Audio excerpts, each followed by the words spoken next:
നമസ്കാരം, ഭാരത് ലൈവിലേക്ക് സ്വാഗതം. കോൺഗ്രസിന്റെ പ്രീണന രാഷ്ട്രീയത്തിനെതിരെ തുറന്നടിച്ച് പ്രധാനമന്ത്രി നരേന്ദ്രമോദി.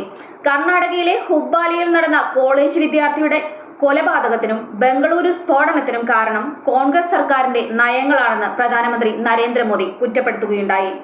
പ്രീണന രാഷ്ട്രീയത്തിന് മുന്നിൽ കോൺഗ്രസ് പൂർണ്ണമായും മുട്ടുമടക്കിയിരിക്കുകയാണെന്നും പ്രധാനമന്ത്രി പറഞ്ഞു.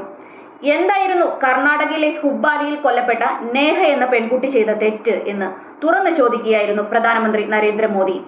കർണാടകയിലെ ബെല്ലാരിയിൽ ഒരു റാലിയിൽ സംസാരിക്കവെയായിരുന്നു ഇക്കാര്യങ്ങൾ അദ്ദേഹം പറഞ്ഞത്. പ്രീണന രാഷ്ട്രീയത്തിന് മുന്നിൽ കർണാടക കോൺഗ്രസ് മുട്ടുമടക്കിയിരിക്കുകയാണ്.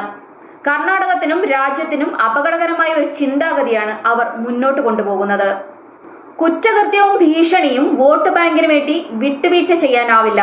പക്ഷേ ഇതിൽ നിന്നും ഒന്ന് പഠിക്കാൻ കോൺഗ്രസ് തയ്യാറാകുന്നില്ലെന്നും പ്രധാനമന്ത്രി കുറ്റപ്പെടുത്തി. ഹുബ്ബള്ളിയിലുള്ള കോളേജ് വിദ്യാർത്ഥിനിയായിരുന്ന നേഹയെ മുൻ സഹപാഠി മുഹമ്മദ് ഫയാസ് ക്യാമ്പസിൽ വെച്ച് കുത്തിക്കൊലപ്പെടുത്തുകയായിരുന്നു.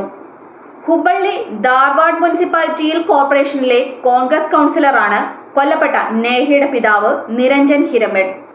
മകൾ ലവ് ജിഹാദിന്റെ ഇരയാണെന്ന് ഇദ്ദേഹം നേരത്തെ തന്നെ ആരോപിച്ചിരുന്നു. എന്നാൽ മുഖ്യമന്ത്രി സിദ്ധരാമയ്യ അടക്കമുള്ളവർ ഇത് നിഷേധിക്കുകയായിരുന്നു.